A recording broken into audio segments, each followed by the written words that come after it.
Hola amigos, welcome to Pop Flow, the channel that will demonstrate you that pop is not dead. My name is Laura and today is Saturday, which means it is time for an insPOP video.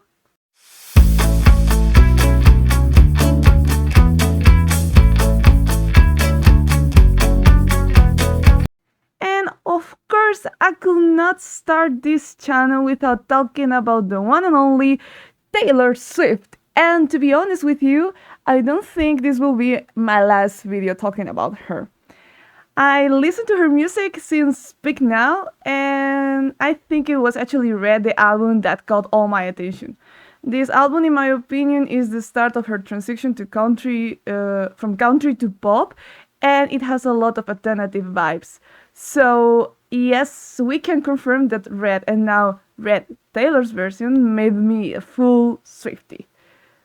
But I want to start this video with the introduction. I totally believe that she doesn't really need like a long full introduction. We all know who is Taylor Swift, but you never know. So just in case,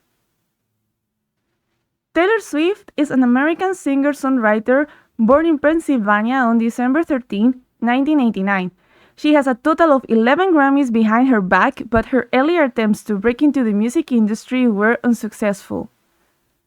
When she was 11 years old, Taylor went with her mother to Nashville and submitted her covers of Dolly Parton and Dixie Chicks to every single major label, but she was rejected from them all.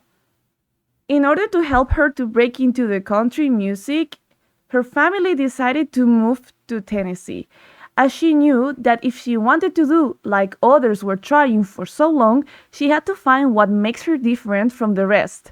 She felt that moving there was a way to pursue country music in Nashville.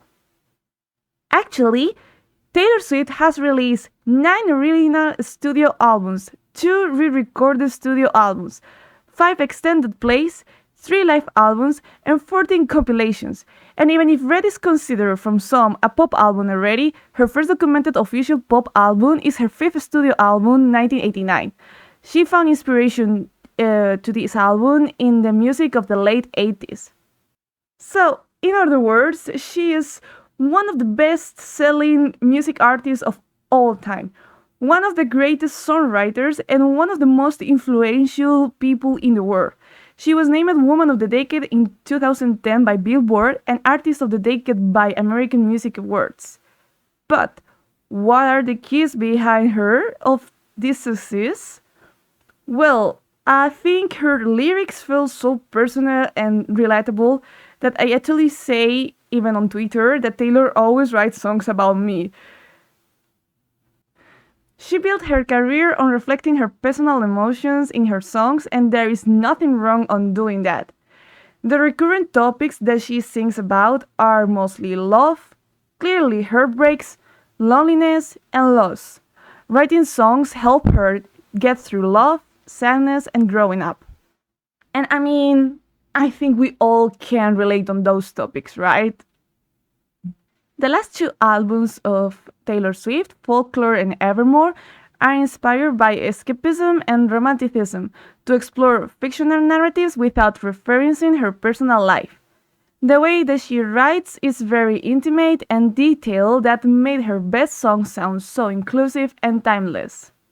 Also, Taylor is considered as the most important artist of time, and we are living in the era of young musicians raised by Taylor Swift. Probably you heard of Conan Gray or Olivia Rodrigo. Even Camila Cabello confessed that she admires Taylor Swift. Troye Sivan, however, as a student of pop music, he even said that there is a lot that you can actually learn from her. Why all these young musicians then are so influenced by Taylor? What makes her being this unique? Well, I think I have this theory in my mind that she always tried to be the best Taylor Swift that she can ever be in every area. She always shows her feelings and thoughts, and she engages a lot with her fans. So, her fans are loyal with her because Taylor is a person that you can identify yourself with, and the connection that she has with her fandom is very important in her career. A good example of all this loyalty is found on all the theories that are around Twitter or Tumblr, whether she will launch something at any time soon, or the discovering of all the Easter eggs that she does for them to discover what's coming next. So, from a point of view, the key factors of her success are in the way that she reflects her emotions and experiences in her lyrics, the aesthetic and the details that she creates for each era. This builds like a lot of engagement with the audience, and the most important is the best image that she's given to them. And that's all for today's video. Don't forget to subscribe, like this video if you enjoy it, and comment below what do you think about Taylor Swift, your opinion about her, whether if you like her or not, what's your favorite album, why she inspires you, whatever it comes up to your mind. I will be reading. Thank you so much for watching this video, and see you in the next one. Mwah!